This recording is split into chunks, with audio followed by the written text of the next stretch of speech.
Hi everyone, welcome back to my channel. तो आज की क्लास में हमें क्लास 11th स्टार्ट करनी है एंड क्लास 12 हमारी पूरी कंप्लीट हो गई और फर्स्ट यूनिट जो जिससे हम स्टार्ट कर रहे हैं that is human physiology. Human physiology का सबसे हाईएस्ट वेटेज वाला चैप्टर हमने चूज किया, that is your blood fluid and circulation. ठीक है, तो काफी लंबा चैप्टर है एंड इससे 2 से 3 क्वेश्चन आने की प्रोबेबिलिटी है। तो आज की क्लास हम ऐसे करेंगे कि आधी क्लास आधे चैप्टर की और आधी क्लास नेक्स्ट क्लास में। ठीक है, सेम वो रखेंगे हम। पहले मैं आपको इंपॉर्टेंट पॉइंट्स बताऊंगी, then will read NCERT. NCERT के साथ साथ उसके क्वेश्चंस करते चलेंगे एंड उसके बाद आपका पीवाईक्यू भी लेकर आई हूँ। आज की क्लास में हम पीवाईक्यू करेंगे क्योंकि मैंने ना क्लास उसी तरीके से शेड्यूल करी है कि हमें ना अच्छे से टाइम मिल जाए। ठीक है, तो कल रात को मैं बैठ कर नोट्स ही बना रही थी। तो ये हमारा चैप्टर है बॉडी फ्लूइड्स एंड सर्कुलेशन। ये देख लो, एक बार आप ओवरव्यू ले लो। मैंने यहाँ तक नोट्स बना लिए, थोड़े से इसके रह गए 2-3 टॉपिक्स, बट आज हमें कहाँ तक करना है, आज हमें यहीं तक करना चाहते हैं। That is your lymph tissue fluid complete करना है। सर्कुलेटरी पार्ट पे हम करेंगे नेक्स्ट क्लास में। ठीक है, चलो। और ये रहा आपका पीवाईक्यूज। कितने पीवाईक्यूज है इसके? अप्रोक्सीमेटली 90, मतलब एटलीस्ट सॉरी 2 से 3 क्वेश्चन आने की प्रोबेबिलिटी है नीट में, दैट इज 8 मार्क्स। और आज जो हमारे 3 टॉपिक्स है हमारे blood and lymph. Second is your okay blood and lymph है हमारा। एंड उसके कितने क्वेश्चंस करने हैं हमें? 43 क्वेश्चंस करने हैं। तो आज की क्लास में हमें ये 43 क्वेश्चंस कंप्लीट करने हैं एंड आपका पूरी एनसीईआरटी पढ़नी है। अब देखो मैंने नोट्स किस तरीके से बनाया है और नोट्स आपको कहाँ मिलेंगे। फर्स्ट ऑफ ऑल मैंने पूरे चैप्टर के नोट्स एक साथ बनाए हैं। कैसे कि ये आपका पूरा चैप्टर साइड में है एंड इसके नोट्स इस तरफ बने हुए हैं। All the main important points जो आपको याद करना है वो सब ब्रीफ में ना इस तरफ लिखे हुए हैं। ठीक है, ये रहे आपके नोट्स। इसके साथ ही ना आपके कुछ क्वेश्चंस है, जैसे कि आरबीसी है वो कौन फॉर्म करता है, form by shape of RBC, क्या कंटेन करता है, ये सब क्या है, ये सब आपके क्वेश्चंस है। और क्वेश्चन के आंसर्स कहाँ पर है? क्वेश्चन के आंसर्स है आपके यहाँ पर। ये थोड़ा सा, एक मिनट रुक जाओ। ये रहे आपके क्वेश्चन के आंसर्स। तो इन क्वेश्चन के आंसर्स को आपको कैसे देखना है, ये मैं यहाँ लगा देती हूँ ताकि आपको ना बिल्कुल क्वेश्चन पढ़ते ही आंसर ना दिख जाए। तो जस्ट स्वाइप द स्क्रीन, ऐसे स्वाइप करोगे तो यहाँ पर आपके सारे आंसर्स लिखे हुए हैं। ठीक है, तो आज क्या क्या पढ़ना है हमें, मैं आपको उसका एक ओवरव्यू दे देती हूँ। फर्स्ट ऑफ ऑल हमें जो मोस्ट इम्पॉर्टेंट चीज पढ़नी है बॉडी के अंदर, that is your blood. Blood के अंदर क्या क्या होता है, blood plasma, RBC, WBC, platelets, इनके अंदर क्या क्या होते हैं, कैसे डिफ्रेंशिएट करते हैं आरबीसी डब्ल्यूबीसी, लिम्फोसाइट्स के सॉरी डब्ल्यूबीसी कैसे होते हैं, granulocytes, agranulocytes, neutrophil, eosinophils and basophils, क्या क्या काम होते हैं इनके। देन प्लेटलेट्स, प्लेटलेट्स का क्या काम होता है। देन हमें आना है ब्लड ग्रुप पे। ब्लड ग्रुप जैसे होता है आपका आपका ब्लड ग्रुप हो सकता है ए पॉजिटिव हो, बी पॉजिटिव हो, ए बी पॉजिटिव हो या ओ पॉजिटिव हो। तो कौन सा यूनिवर्सल डोनर होता है, कौन सा यूनिवर्सल एक्सेप्टर होता है, ए बी, कौन किसको दे सकता है, कौन किससे ले सकता है, ये सब पढ़ना है।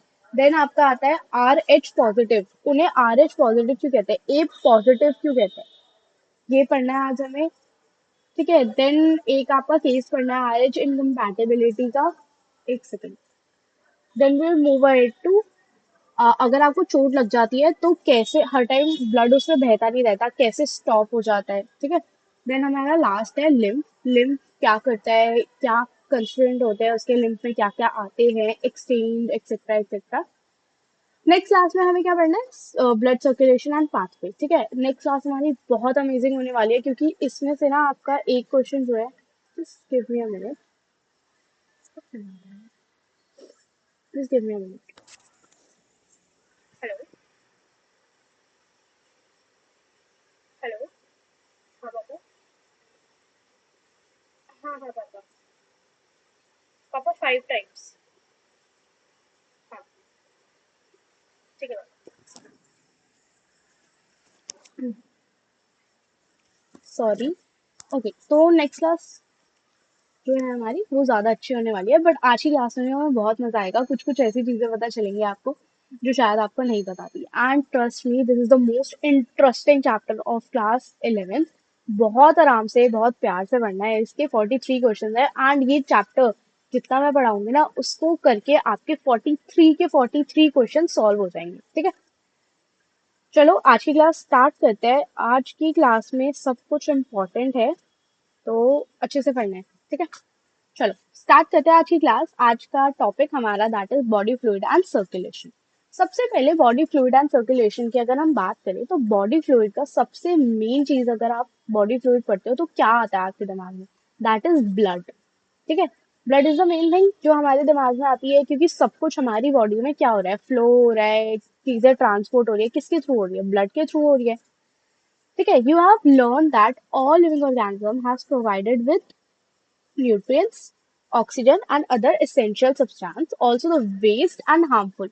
Harmful और waste भी कौन remove करता है? हमारा blood ही remove करता है. It is therefore essential to have efficient mechanism of movement of substances to the cell. एक सेल से दूसरे सेल में क्या करना है? हमारे मूवमेंट कराना है. Different group of animals has involved different methods of transport. किसी किसी में सिंपल ट्रांसपोर्ट होता है, सिंपल जैसे स्पॉन्जेस, सीलेंट्रेटा। इनके अंदर कैसे होता है? Circulate water from surrounding of the body cavity, exchange of material. अब सम कॉम्प्लेक्स ऑर्गेनिज्म जैसे कि हम, blood is the most commonly use body fluid.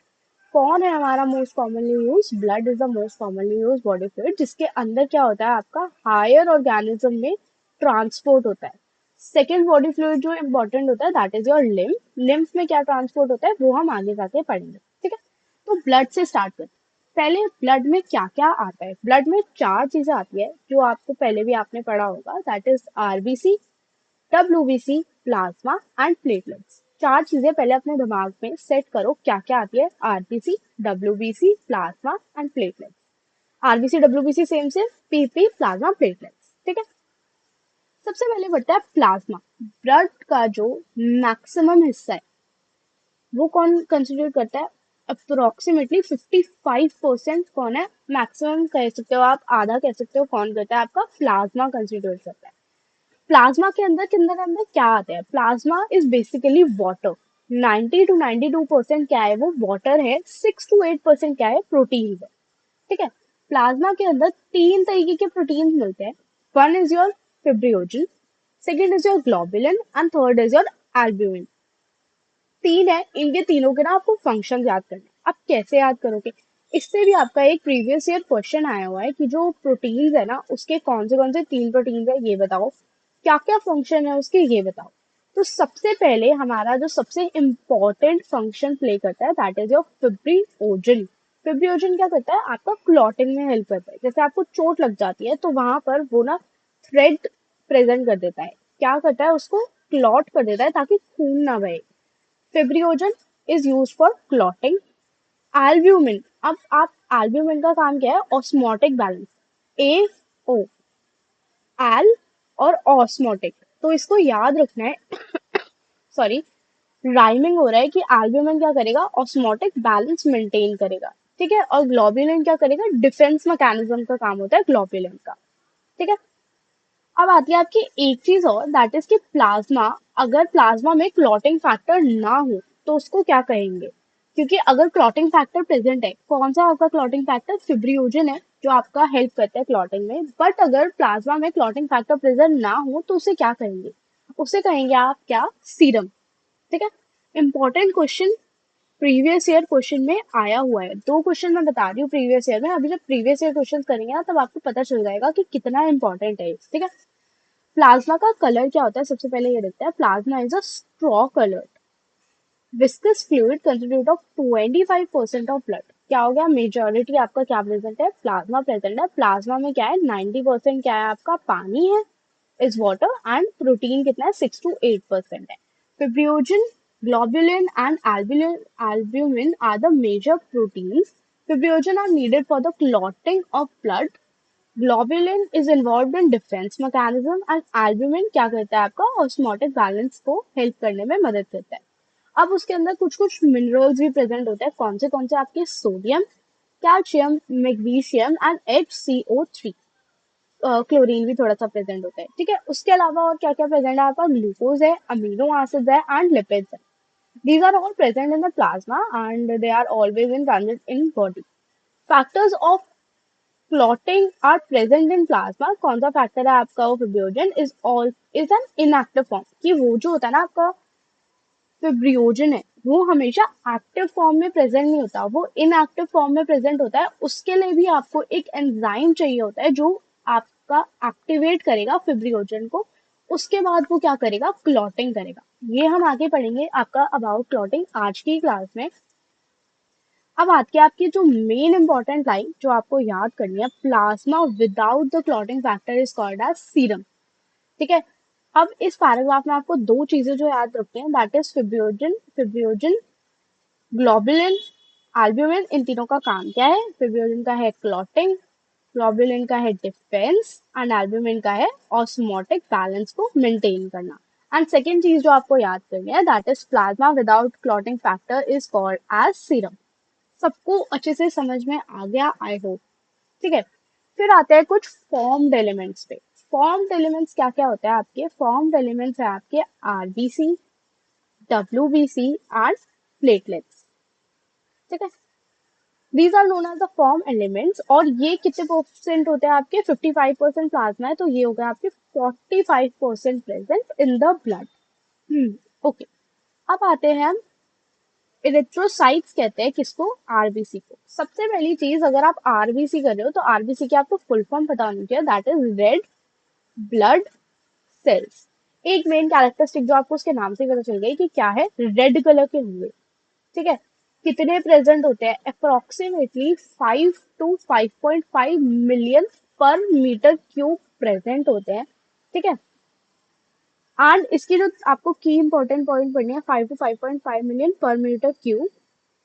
इन्हें बनाता कौन है, फॉर्मेशन होती है इनकी किससे, रेड बोन मैरो से फॉर्मेशन होती है, devoid of nucleus, biconcave shape.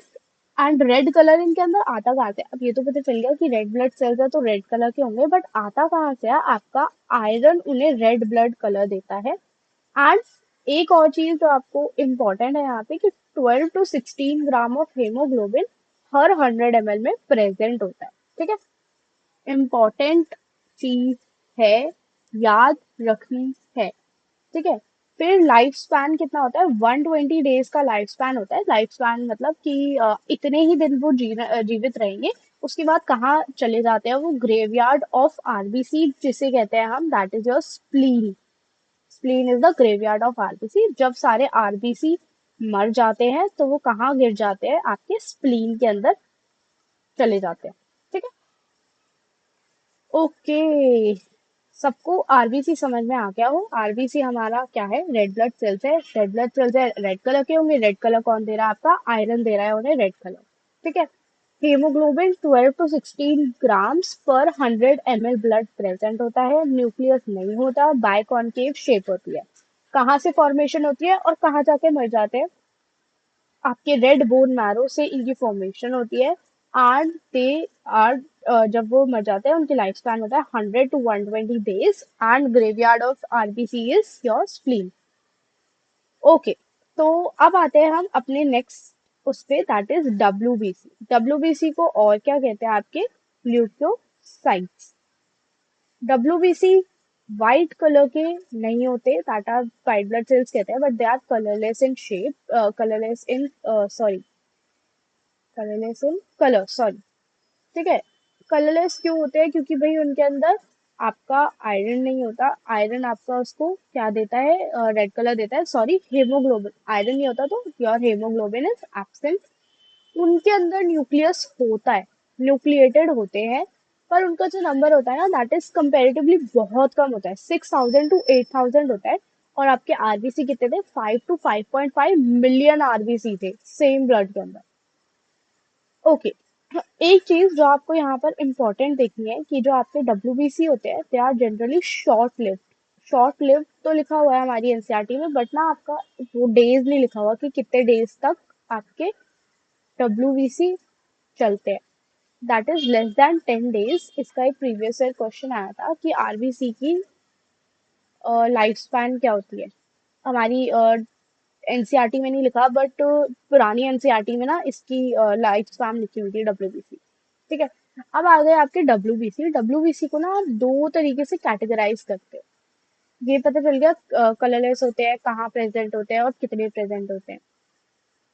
देखो मैंने क्वेश्चन लिखा हुआ है, हाउ मच आर प्रेजेंट, कितने आपके डब्ल्यूबीसी प्रेजेंट होते हैं, तो 6,000 to 8,000 पर मीटर क्यूब। अब आते हैं हम डब्ल्यूबीसी पे। डब्ल्यूबीसी दो तरीके के होते हैं।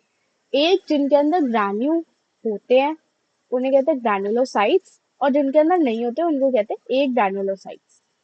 अब आपके कितने डब्ल्यूबीसी होते हैं? पांच तरीके के होते हैं: neutrophils, eosinophils, basophils, lymphocytes, monocytes. कैसे याद रखेंगे कि भाई ग्रैनोसाइट्स कौन से हैं और ए ग्रैनोसाइट्स कौन से हैं? तो कैसे याद रखना है आपको? देखो, जिनके पीछे साइट्स लिखा हुआ है ना, जैसे मोनोसाइट्स, लिम्फोसाइट्स, वो है आपके ए ग्रैनुलोसाइट्स। जिनके अंदर फाइल्स आता है वो है आपके ग्रैनुलोसाइट्स। समझ में आ गया?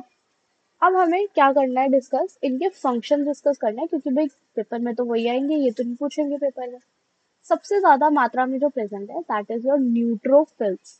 न्यूट्रोफिल्स का काम क्या होता है? न्यूट्रोफिल्स जो होते हैं ना, वो फैगोसाइटिक सेल्स होते हैं।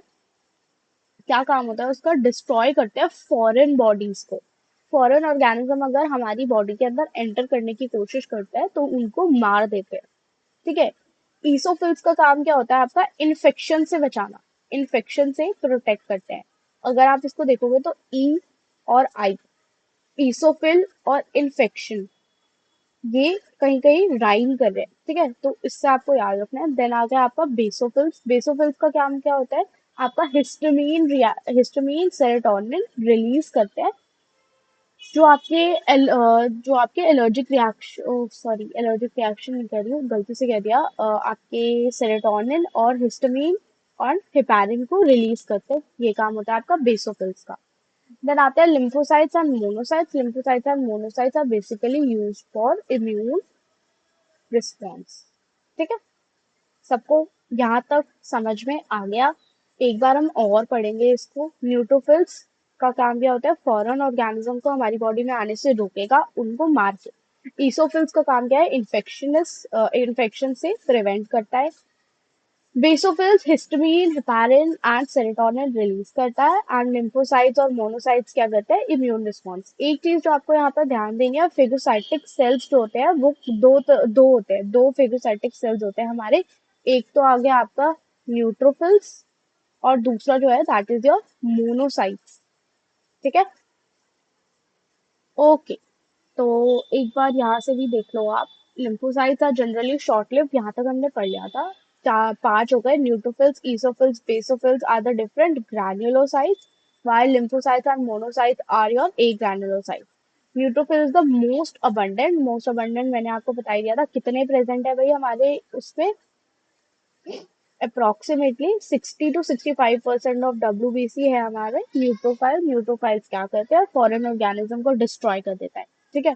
Basophil secrete histamine, serotonin and heparin involve in inflammatory reaction. Eosinophils क्या करता है? आपका रेजिस्ट करता है किसको? इन्फेक्शंस को रेजिस्ट करता है। ठीक है, and are also associated with allergic reaction. Infection and allergy से प्रिवेंट करता है। लिम्फोसाइट्स दो तरीके के होते हैं आपके: B lymphocytes and T lymphocytes. क्या काम है उनका? आपका इम्यून रिस्पॉन्स को देखने का काम है। देन आते हैं आपके प्लेटलेट्स। प्लेटलेट्स को और क्या कहते हैं? थ्रोम्बोसाइट्स कहते हैं। एक्चुअली ना इसके आपको दो नाम इसलिए मिनट,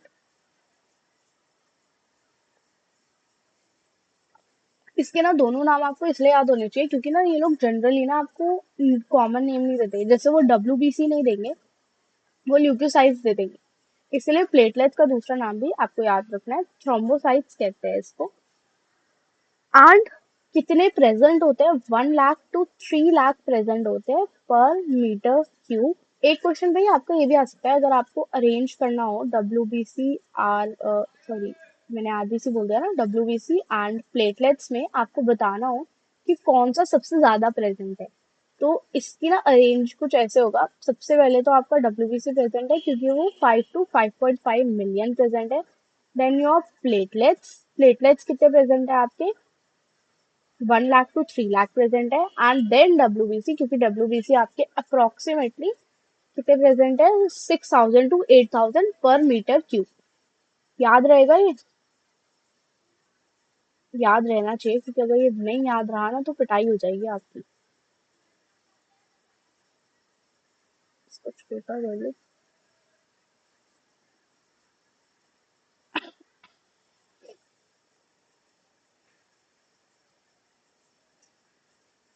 ये भी शायद प्रीवियस ईयर क्वेश्चन आया हुआ है। ठीक है, अब आते हैं आपका प्लेटलेट्स का काम क्या होता है। प्लेटलेट्स का काम होता है क्लॉटिंग। क्लॉटिंग का ही मेन काम होता है आपके प्लेटलेट्स का, कि अगर आपको कहीं भी चोट लग गई और खून निकल रहा है तो एक्सेसिव ब्लड लॉस को रोकने का काम होता है आपका प्लेटलेट्स का। चलो, यहाँ तक हमारा ब्लड के अंदर क्या क्या कंस्टिट्यूएंट्स थे वो हमने पढ़ लिया। अब हमें पढ़ना है ब्लड ग्रुप। ब्लड ग्रुप क्या है, कौन से होते हैं, कौन यूनिवर्सल डोनर है, कौन यूनिवर्सल एक्सेप्टर है, ये सब हमें पढ़ना है। तो सबसे पहले देखो ब्लड ग्रुप कितने तरीके के होते हैं। टोटल 4 तरीके के होते हैं, A, B, A B, O. Okay, तो सबसे पहले आपको ना दो चीजें पता होनी चाहिए, one is your antigen and one is your antibody. Antigen और एंटीबॉडी में फर्क क्या होता है, सबसे पहला क्वेश्चन तो आपका यही होना चाहिए। तो चलो आओ इसका फर्क देखते हैं कि एंटीजन जो होते हैं ना, एंटीजन ट्रिगर करते हैं इम्यून सिस्टम को कि वो एंटीबॉडीज प्रोड्यूस करे। ठीक है, एंटीजन क्या करते हैं, आपके इम्यून सिस्टम को ट्रिगर कर रहे हैं कि वो एंटीबॉडी प्रोड्यूस करे। और एंटीबॉडीज का काम क्या है, वो एक प्रोटीन है विच एलिमिनेट्स द एंटीजन। समझ में आ गया सबको। मतलब बेसिकली अगर आपको नहीं पढ़ना, मतलब नहीं इतना डिटेल में करना, तो एंटीजन और एंटीबॉडी ना एक दूसरे के अपोजिट्स है। ठीक है, तो जो एंटीजन होगा उसका बिल्कुल अपोजिट होगा आपका क्या, एंटीबॉडी। ठीक है, इसी से हमें एंटीजन और एंटीबॉडी आज पढ़ना है। और सबसे ज्यादा कंफ्यूजन क्या आती है कि ए में कौन सा एंटीजन है कौन सा एंटीबॉडी है। तो ये आज आपकी कंफ्यूजन कंप्लीटली क्लियर हो जाएगी। Just give me a minute. Okay, चलो, तो पढ़ते हैं। अब आपको एक चीज जो बिल्कुल एकदम अपने दिमाग में बैठानी है ना, कि आपका जो भी ब्लड ग्रुप है, एंटीजन आपका सेम होगा और एंटीबॉडी आपकी डिफरेंट हो। क्या कह रही हूँ मैं, अगर आपका ब्लड ग्रुप कुछ भी है, ए है, ए बी है, ओ है, कुछ भी है, सेम होगी। जैसे आपका ए है तो एंटीजन आपका सेम होगा, ए पे एंटीजन भी ए प्रेजेंट होगा। अगर आपका ब्लड ग्रुप बी है तो आपका एंटीजन बी प्रेजेंट होगा। ए बी है तो एंटीजन ए बी प्रेजेंट होगा। और ओ है तो कोई भी एंटीजन प्रेजेंट नहीं होगा। और एंटीबॉडीज की बात करें तो एंटीजन से बिल्कुल अपोजिट होती है और आपके ब्लड ग्रुप से भी बिल्कुल अपोजिट होती है। तो अगर आपका ब्लड ग्रुप ए है तो एंटीजन तो सेम प्रेजेंट है, ए पे ए ही एंटीजन प्रेजेंट है, पर एंटीबॉडी जो है ना वो डिफरेंट प्रेजेंट है। अगर आपका ब्लड ग्रुप ए है तो एंटीबॉडी जो होगी आपके ब्लड ग्रुप पे वो होगी बी, क्योंकि वो एंटीजन से अपोजिट होती है। सच अच्छे से समझ में आ गया कि एंटीजन सेम होगी और एंटीबॉडी डिफरेंट होगी। ठीक है, अब पढ़ते हैं हम एक चीज कि जो एंटीजन, एंटीजन क्या था हमारा, सेम था, तो ए पे क्या प्रेजेंट होगा। अगर मैं इसको इरेज कर दूं और आप मेरे साथ इस टेबल को भरने में हेल्प करो, तो हमने क्या पढ़ा है कि जो आपकी एंटीजन है वो है सेम और एंटीबॉडी जो है वो डिफरेंट है। तो अगर मेरा ब्लड ग्रुप ए है तो एंटीजन तो सेम है और antibody different. Antigen same, antibody different. Antigen same, antibody different. ठीक है, पर अगर हमारा एक ऐसा आ गया जिसमें यार अब ओ एंटीजन तो होता ही नहीं है, तो इसमें क्या आ जाएगा, नो एंटीजन। और एंटीबॉडी क्या है, दोनों ए बी एंटीबॉडीज प्रेजेंट है। ठीक है, चलो, अब आपकी एक चीज आती है दैट इज कि कौन किसको ब्लड दे सकता है। अगर आपके पास 4 है blood group, A B and O, तो ए बी वाला जो है दैट इज योर यूनिवर्सल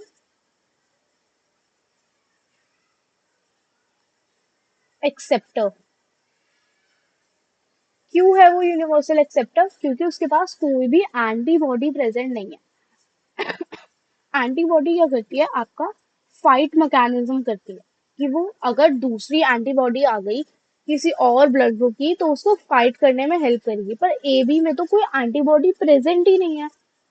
तो ए वाला भी उसे ब्लड दे सकता है, बी वाला भी उसे ब्लड दे सकता है, ए बी वाला भी उसे ब्लड दे सकता है, और ओ वाला भी उसे ब्लड दे सकता है, जस्ट बिकॉज उसके पास कोई भी एंटीबॉडी प्रेजेंट नहीं है।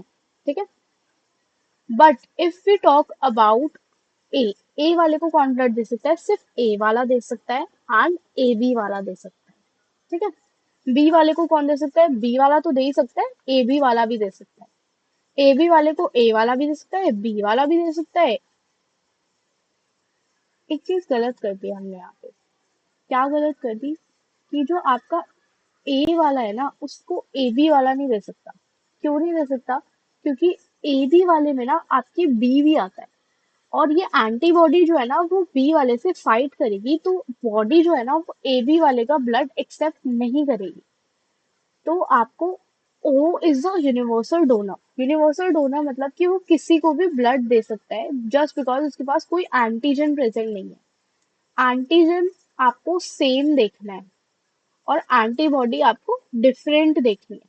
अगर कोई भी एंटीबॉडी प्रेजेंट नहीं है तो आपको क्या करना है, उस पे कोई भी ब्लड उसका एक्सेप्ट कर सकता है, और उसके पास एंटीजन प्रेजेंट नहीं है इसलिए किसी को भी ब्लड दे सकता है। ओ वाले का ब्लड कोई भी ले सकता है इस पूरे वर्ल्ड में, और ए बी वाले को कोई भी ब्लड दे सकता है इस पूरे वर्ल्ड में। तो अब अगर हम देखें तो इसको वापस फिल करना स्टार्ट करते हैं, कि ए वाले को ए तो दे ही सकता है, ओ भी दे सकता है, ओ तो सबको दे सकता है, तो ओ तो सब में लिख लेते हैं। ठीक है। ओ खुद को तो दे ही सकता है और बाकी सबको भी दे सकता है, जस्ट बिकॉज वो यूनिवर्सल डोनर है। ए वाले को ए दे सकता है, बी नहीं दे सकता। क्यों, क्योंकि एंटीजन ए प्रेजेंट है, वो बी वाले से लड़ाई करने लग जाएगा। बी वाले को बी तो दे ही सकता है, लेकिन ए भी नहीं दे सकता, ए बी भी नहीं दे सकता, क्योंकि वो उसके ब्लड को फाइट करने लग जाएगा, एंटीबॉडीज प्रोड्यूस करने लग जाएगा।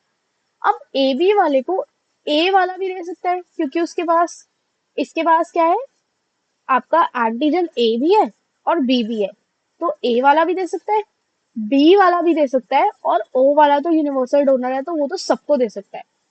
बट अब आते हैं हम एक चीज पे, कि भाई ओ वाला यूनिवर्सल डोनर तो है, पर उसे देगा कौन ब्लड। ए वाला नहीं दे सकता, क्योंकि ए वाले की तरफ एंटीबॉडीज प्रोड्यूस करेगा, बी वाला भी नहीं दे सकता, बी वाले की तरफ भी एंटीबॉडी प्रोड्यूस करेगा, ए बी वाला तो दे ही नहीं सकता। तो इससे सिर्फ ओ वाले को सिर्फ ओ वाला ही ब्लड दे सकता है। सबको अच्छे से समझ में आ गया। अब आ जाओ हम एक बार इसकी एनसीईआरटी पढ़ लेते हैं। As you know, blood of human being differs in certain aspects. To it appears to be similar. Various types of grouping of blood has been done. Two such grouping is ABO and RH. ABO grouping देखते हैं सबसे पहले। ABO grouping is based on the presence or absence of two surface antigen. क्या है आपका two surface antigen की presence and absence induces the immune response. क्या बताया था मैंने, कि एंटीजन जो होता है आपका इम्यून रिस्पॉन्स को इंड्यूस करता है, जिसकी वजह से क्या प्रोड्यूस होती है, आपकी एंटीबॉडीज प्रोड्यूस होती है। ठीक है। The plasma of different individual contains natural antibodies. The distribution of antigen and antibody are for group is A B and O, जो इस टेबल में दी हुई है। ओके, तो बेसिकली ये क्वेश्चन कह रहा है कि जब आप ब्लड डोनेट करते हो उससे पहले अपना ब्लड ग्रुप चेक करा लिया करो। ठीक है। ओके, तो ओ जो है आपका, that is your, O is the blood group which donate a people with other blood group, hence O is your universal donor. O क्या है आपका, यूनिवर्सल डोनर है। एंड जो आपका ए बी है, दैट इज यूनिवर्सल रिसिप्ट और universal acceptor. ठीक है।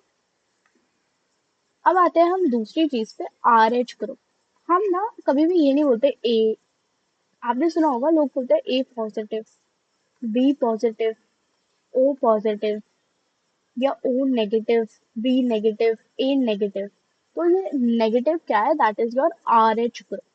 आर एच सबसे पहले कहाँ से आया, ये आया आपका रेसिस मंकी से, इसके नाम में है ना आर एच। ठीक है। सबसे पहली चीज एंड मोस्ट इम्पॉर्टेंट, कि ये प्रेजेंट कहाँ होता है, ये प्रेजेंट होता है सरफेस ऑफ आरबीसी पर प्रेजेंट होते हैं। ठीक है। दो तरीके के हो सकते हैं, आर एच पॉजिटिव हो सकता है, आर एच नेगेटिव हो सकता है। एंटीजन प्रेजेंट है तो आर एच पॉजिटिव है, एंटीजन प्रेजेंट नहीं है तो आर एच नेगेटिव है। समझ में आ गया? क्या देखना है हमें? एंटीजन देखना है। एंटीजन प्रेजेंट है तो आर एच पॉजिटिव है, एंटीजन प्रेजेंट नहीं है तो आर एच नेगेटिव है। ठीक है। अब इसमें ना एक केस आता है कि यार, आप एक चीज समझो कि अगर आपका ए पॉजिटिव है, अगर आपका ब्लड ग्रुप ए पॉजिटिव है तो आप ए नेगेटिव वाले को खून नहीं दे सकते। आपका ब्लड ग्रुप तो सेम होना ही चाहिए, आपका ये पॉजिटिव नेगेटिव भी सेम होना चाहिए। अगर ए पॉजिटिव वाले ने ए नेगेटिव वाले को ब्लड दे दिया तो क्या होगा? एंटीबॉडीज प्रोड्यूस होंगी और उस ब्लड से फाइट करने लग जाएंगी। अब सेम केस देखते हैं कि एक मम्मा है, एक मदर है, जिसका जो ब्लड ग्रुप है दैट इज ए नेगेटिव, और उन्होंने एक बच्चे को एक बच्चा है उनके टमी में, लाइक इन प्रेगनेंसी, उस बच्चे का ब्लड ग्रुप क्या है? ए पॉजिटिव है। तो ये हो गया ना, मिसमैच हो गया आपका, नेगेटिव एंड पॉजिटिव। तो इसमें क्या होता है कि अगर इन लोगों का ट्रांसफ्यूजन हुआ, कि ब्लड आपस में मिक्स हुआ, तो क्या होगा? एंटीबॉडीज प्रोड्यूस होने लग जाएगी मम्मा के उसमें, बच्चे में भी प्रेजेंट होगी, एंटीबॉडीज बनने लग जाएगी, बट क्या फायदा? बच्चे में तो कम एंटीबॉडीज प्रोड्यूस होगी मम्मा के कंपैरिजन में। इसी चीज को क्या कहते हैं? आर एच इनकम्पैटिबिलिटी को क्या कहते हैं? आपका इरेथ्रोब्लास्टोसिस, जिसमें मदर का जो आर एच होता है that is negative and fetus का आर एच जो होता है वो पॉजिटिव होता है। इस चीज को बचाने के लिए क्या करते हैं, ये हम अभी पढ़ते हैं। ठीक है। A special case of RH incompatibility mismatch has been observed between RH negative pregnant mother। ये चीज आपको याद रखनी है कि किसका नेगेटिव है और किसका पॉजिटिव है। आर एच नेगेटिव मम्मी का है, आर एच पॉजिटिव फीटस का है। ठीक है। RH antigen of fetus does not expose to the RH negative of mother in the first pregnancy। First pregnancy में जनरली नहीं होता है ऐसा। क्या होता है? जब दो ब्लड कब मिलते हैं? During when separated by the placenta. जो दोनों के ब्लड है वो प्लेसेंटा से सेपरेटेड होते हैं, बट आपका during pregnancy delivery the first child there is possibility of exposure of maternal blood.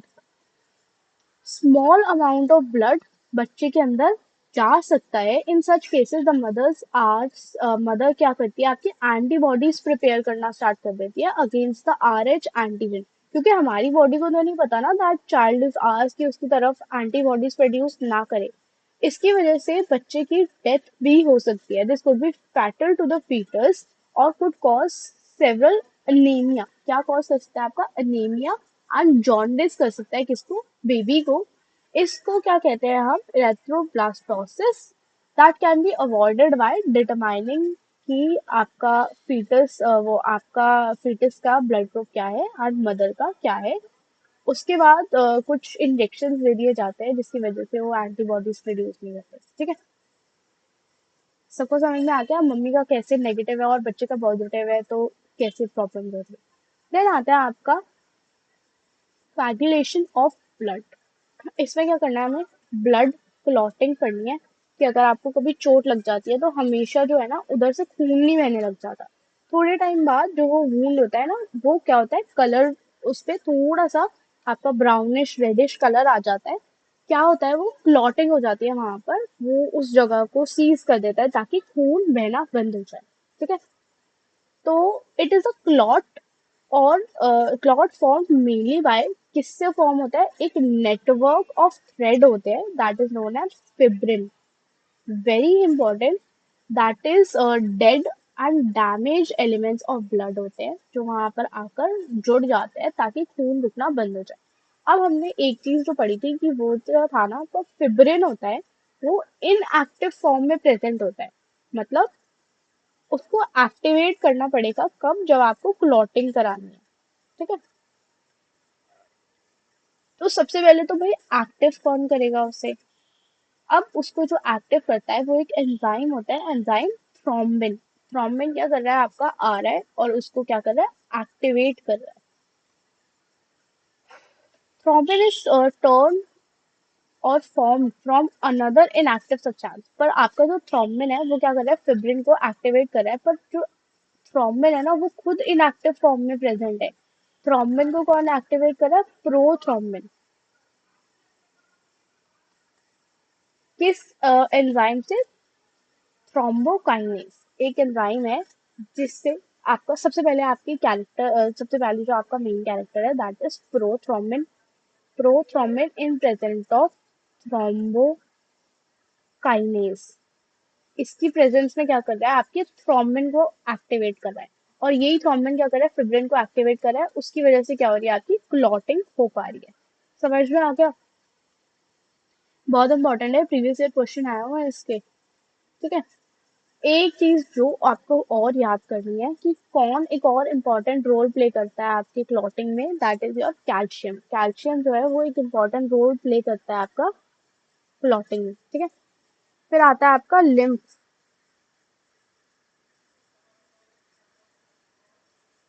Lymph का क्या काम होता है, ब्लड के साथ साथ एक और जो आपका इम्पोर्टेंट फ्लूइड प्रेजेंट होता है दैट इज योर लिम्फ। एक मिनट। ठीक है। लिम्फ पढ़ते हैं। लिम्फ में क्या क्या होता है, as the blood passes through the capillaries in tissues, some water along with small water soluble substance moves into the spaces between the cells, leaving the large protein, most of the formed elements and blood vessels. This fluid release out is called as interstitial fluid। ये क्या करता है, release करता है। It has the same minerals, mineral सारे same होते हैं, distribution in plasma. किस चीज में हेल्प करता है आपका ये, क्या करता है, exchange of nutrients, gases between the blood and elaborated network of vessels, lymphatic system। चल क्यों नहीं रहा ठीक से? Okay. Back to the major vessels, the fluid present in the lymphatic system is called as lymph। Lymph is a colorless, इसका भी कोई colour नहीं होता, fluid containing lymphocytes which are responsible for immune responses। किसके लिए responsible है आपका, mainly immune responses, carrying of nutrients, hormones, fats, and absorb lymph in the bacterial present in the interstitial villi। क्या क्या दो काम हमें इसके देखते हैं, first is your immune system, immune response, और दूसरा क्या है आपका, न्यूट्रिएंट एंड हार्मोन को कैरी करता है। ठीक है। अब हो गया हमारा पूरा चैप्टर, सॉरी आज की क्लास का हमारे सारे टॉपिक्स कंप्लीट हो गए हैं। आई होप आपको सब कुछ समझ में आया है। अब क्या करना है हमें, अब करना है हमें PYQ।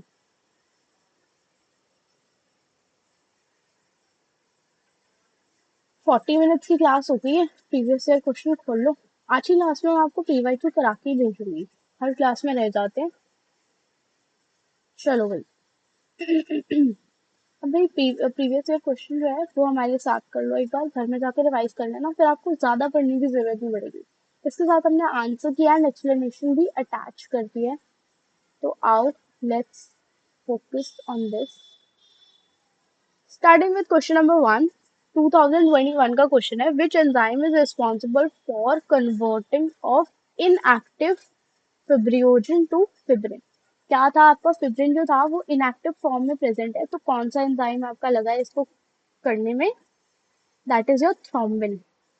थ्रोम्बोकाइनेज क्यों है, क्योंकि जो थ्रोम्बोकाइनेज है ना वो क्या कर रहा है, वो थ्रोम्बिन को कौन एक्टिवेट कर रहा है, आपका प्रोथ्रोम्बिन एक्टिवेट कर रहा है।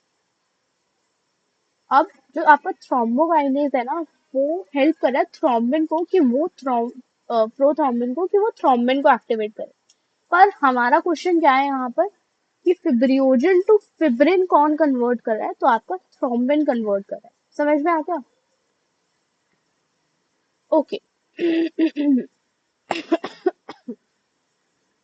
अब आपका second question, person with AB blood group is called as the universal recipient, मतलब यूनिवर्सल एक्सेप्टर।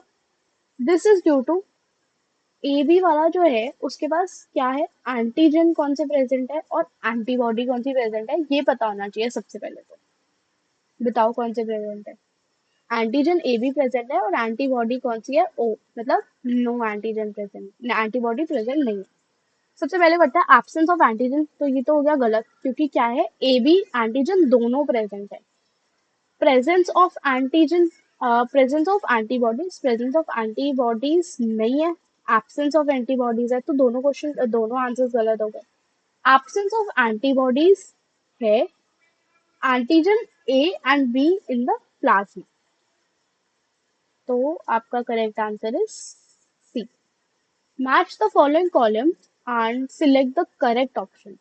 अब आपका ये तो मैंने बोला ही था भाई, प्रीवियस ईयर क्वेश्चन 2020 का आया हुआ है कि आपके डब्ल्यूबीसी के रोल्स बताने हैं।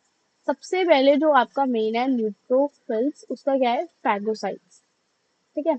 बेसोफिल्स क्या करता है, आपके रिलीज ऑफ हिस्टामीन। लिम्फोसाइट्स का काम क्या है आपका, इम्यून सिस्टम का रिस्पॉन्स। एंड ईसोफिल्स का काम क्या है आपका, कंटेन हिस्टामीन, ठीक है। Which of the following conditions causes erythroblastosis, क्या बताया था मैंने, negative and positive blood group था, किसका नेगेटिव और किसका पॉजिटिव याद करना है। 2020 के कोविड में ये क्वेश्चन आया हुआ है, किसका नेगेटिव था किसका पॉजिटिव था, तो मदर का नेगेटिव था एंड फीटस का पॉजिटिव था, तो मदर का नेगेटिव फीटस का positive, A is your correct answer. Next पे आते हैं आपका डब्ल्यूबीसी में ये तीन कंपोनेंट्स प्रेजेंट होते हैं। फिब्रियोजन, फिब्रियोजन का काम क्या होता है आपका, ब्लड क्लॉटिंग।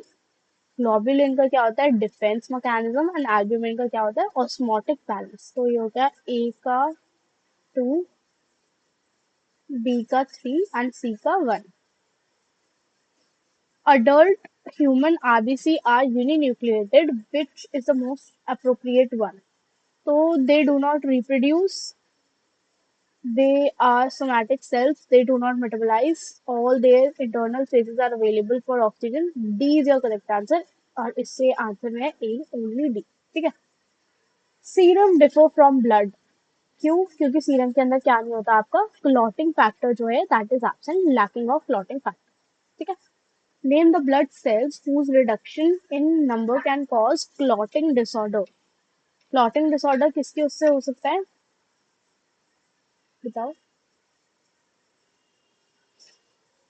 थ्रोम्बोसाइट्स, क्योंकि उसको क्या कहते हैं, प्लेटलेट्स। प्लेटलेट्स के पास क्या होता है आपका, क्या होता है, क्लॉटिंग फैक्टर होता है ना, fibrinogen, to fibrin, remember. Which of the following is correct, blood, plasma, RBC, WBC, platelets, option B. इक्टोपोरेसिस ये क्या होती है आपकी, आरबीसी फॉर्मेशन को कहते हैं। आरबीसी फॉर्मेशन कहाँ होती है आपकी, रेड बोन मैरो में, ठीक है। इजी लग रहे हैं क्वेश्चन आपको चैप्टर करने के बाद। अब आ जाओ दूसरे पे। If you suggest major deficiency of antibodies in a person to which the following look, अगर आपको मेजर डेफिशिएंसी ऑफ एंटीबॉडीज है, इसका क्या मतलब है, डिफेंस मैकेनिज्म में इश्यू है। और डिफेंस मैकेनिज्म कौन कंट्रोल करता है आपका, serum globulin. Person with blood group AB is considered as universal acceptor because क्या होता है, both antigen are present but no antibodies are there. B. The most abundant intracellular cation is potassium. A certain road accident, a patient with unknown blood needs immediate blood transfusion. His one doctor friends at once offered his blood. What is the blood group? अगर आपको कहीं भी ये question आ जाए कि एक unknown person को blood donate करना है और आपको अपना ब्लड नहीं पता, तो सिर्फ एक ही आदमी उसे डोनेट कर सकता है जो सबको डोनेट कर सकता है, that is your universal donor. और यूनिवर्सल डोनर मैंने क्या बताया था आपको, O is your universal donor, तो ये हो गया आपका option B. A person with unknown blood of ABO system suffers from blood loss in an accident, needs immediate transfusion. His one friend who has valid certification of his blood group offers the blood donation without delay. क्या blood हो सकता है उसका, फिर आ गया आपका unknown blood group, किस कौन देगा ब्लड, ओ, क्योंकि वो है आपका universal donor.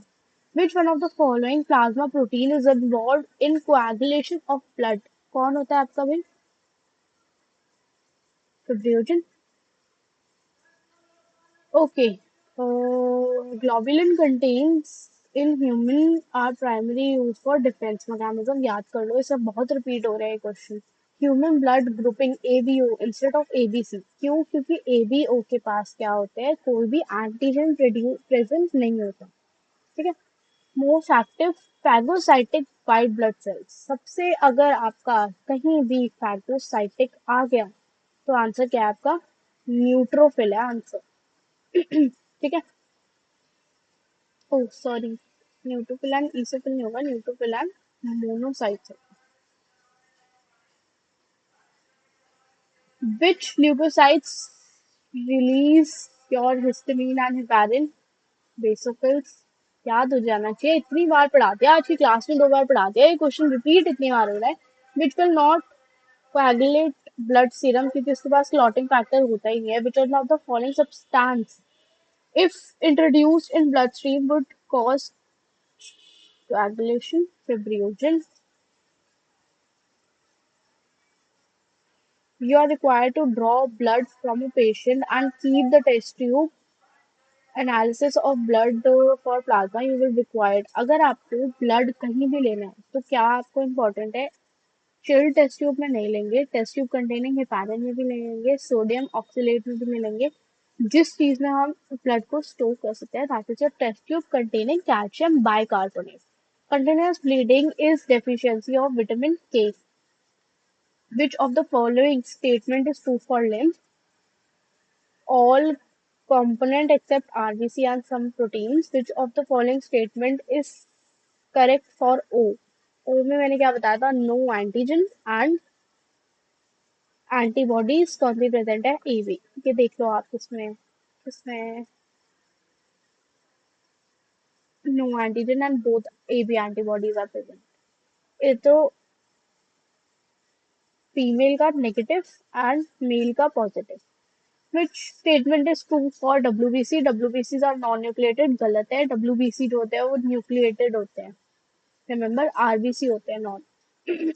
WBC can be squeezed through blood capillaries.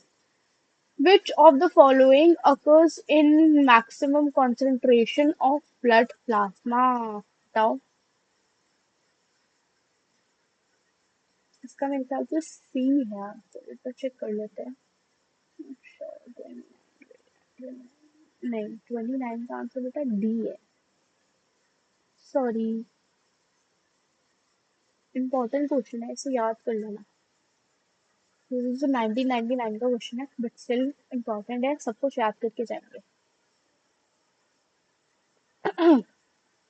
चलो नेक्स्ट क्वेश्चन पे आते हैं। Which of the following is a granulocytes? तो ग्रैनुलोसाइट्स वाले कौन से थे आपके? Neutrophil, basophil, eosinophil. Agranulocyte वाले लिम्फोसाइट्स एंड मोनोसाइट्स। तो लिम्फोसाइट्स आंसर। लाइफ, ये देखो आ गया ना question, the life span of human WBC, मैंने बताया था ना इसका क्वेश्चन आएगा। इसका आंसर क्या है? Less than 10 days। The lymph serves to return the interstitial fluid of blood। Hemorrhagic disease of newborn is due to vitamin K, deficiency of vitamin K। Vitamin K requires to changing of prothrombin to thrombin। Cells from the bone marrows include this RBC and leukocytes। Components of blood is responsible for producing of antibodies। कौन आपका antibodies produce करता है? आपका lymphocytes होता है that produces your antibodies, क्योंकि ये आपका क्लॉटिंग में हेल्प करता है। आरबीसी एंटीबॉडीज प्रोड्यूस नहीं करता एंड मोनोसाइट्स तो वो WBC का पार्ट होते हैं, इम्यून सिस्टम में हेल्प करते हैं भी। ब्लड ग्रुप AB, AB में क्या बताया था मैंने आपको? AB antigen and no antibodies. तो let's match this. No antigen गलत है, नो एंटीबॉडीज ठीक है। A person with blood group A requires blood, the blood group which can give A को कौन कौन ब्लड दे सकता है देखते हैं। ए तो दे सकता है पर बी दे सकता है? नहीं, बी नहीं दे सकता क्योंकि एंटीबॉडीज प्रोड्यूस करना होता है। ए दे सकता है लेकिन एबी भी नहीं दे सकता। ए दे सकता है एंड ओ दे सकता है। ओ सबको दे सकता है क्योंकि वो क्या होता है आपका universal donor. Limb differ from blood in only RBCs are present. ठीक है, अब आ जाओ आप। चाइल्ड डेथ में अकर्स इन मैरिज जब वुमेन हो आपकी नेगेटिव एंड मेल हो आपका पॉजिटिव। तो आंसर इज योर डी। नहीं, उल्टा हो गया ना यार। वुमेन नेगेटिव देखनी है हमें और मेल पॉजिटिव। बी है answer. Breakdown of haemoglobin is iron. Iron give that red colour in haemoglobin, जिसकी वजह से हम उसे आरबीसी कहते हैं, रेड ब्लड सेल्स। ठीक है, RBC does not occurs in. RBC, अगर आपको ये एक चीज देखना है, आरबीसी मतलब रेड कलर का खून होना चाहिए उनका। तो आपके कॉकरोच को अगर किसी ने मारा हो आपके सामने तो देखना उसका जो ब्लड होता है ना, that is white colour. White colour क्यों होता है? क्योंकि उसके अंदर आरबीसी प्रेजेंट नहीं है। आरबीसी प्रेजेंट नहीं है इस वजह से उसका ब्लड जो है वो रेड कलर का नहीं होता। ठीक है, आज की क्लास यही एंड करते हैं। 20 बहुत कर लिया यार आज की क्लास में, बहुत हेक्टिक हो गई है आपकी क्लास। पूरी क्लास हमने कंप्लीट कर ली है, बहुत आधा चैप्टर कर लिया है इसमें कंप्लीट। अब देखो आपकी रिस्पॉन्सिबिलिटी क्या है। सबसे पहले आपको ये टेलीग्राम चैनल पे जाना है। टेलीग्राम खोलो, उस पे हर्षिता सांगर सर्च करो।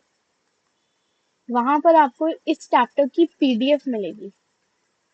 ठीक है, उस पीडीएफ को देखो, डाउनलोड करो, और आपका जो होमवर्क है ना, सबसे पहले तो जाके इसको पूरे चैप्टर को रिवाइज करना है। कैसे रिवाइज करोगे? ये जो साइड में नोट्स लिखे हैं वो पढ़ना है, और ये जो सिर्फ हाईलाइट किया हुआ है येलो हाइलाइटर से, वो आपको एक बार पढ़ना है। आपको अच्छे से याद हो जाएगा। फिर आपको क्या करना है, ये ना क्वेश्चंस करना है आपको। ये जो लिखे हुए हैं, how many platelets are present, lymphocyte का क्या काम है, बेसोफिल्स क्या सिक्रीट करते हैं, ये सारे क्वेश्चंस करना है आपको घर जाके। एंड एक बार हो सके तो ये प्रीवियस ईयर क्वेश्चंस देख लेना, और नहीं हो सकता है तो फिर मतलब आपकी मर्जी है। बाकी तो पेपर तो आपको देना, मुझे तो नहीं देना। ठीक है, तो गाइज आज की क्लास यहीं पर एंड करते हैं। और भाई पढ़ाई शुरू कर दो अगर नहीं पढ़ी है अभी तक, करी है अभी तक। आधा चैप्टर हो गया हमारा क्लास 11 का सबसे main important and interesting chapter. बाकी का चैप्टर हम नेक्स्ट क्लास में करेंगे, जिसमें हमें ब्लड सर्कुलेशन से स्टार्ट करना है। ब्लड सर्कुलेशन भी बहुत अच्छा होने वाला है। तो आज की क्लास यहीं तक रखते हैं। आप लोग रेस्ट करो एंड मिलते हैं नेक्स्ट क्लास में। ये वाला चैप्टर कंप्लीट करेंगे, उसकी क्लास में भी ना हम पीवाईक्यू साथ में करेंगे। ठीक है, अब हम ट्राई कर रहे हैं कि हम बेशक से 2 क्लासेस में कंप्लीट कर ले अपना चैप्टर, बट पीवाईक्यूज इसके साथ ही करें। ठीक है, तो मिलते हैं नेक्स्ट क्लास में। आज की क्लास के लिए इतना ही। पीडीएफ जरूर खोल लेना और प्लीज पढ़ना स्टार्ट कर दो। ठीक है, तब तक के लिए ध्यान रखो अपना। Bye bye.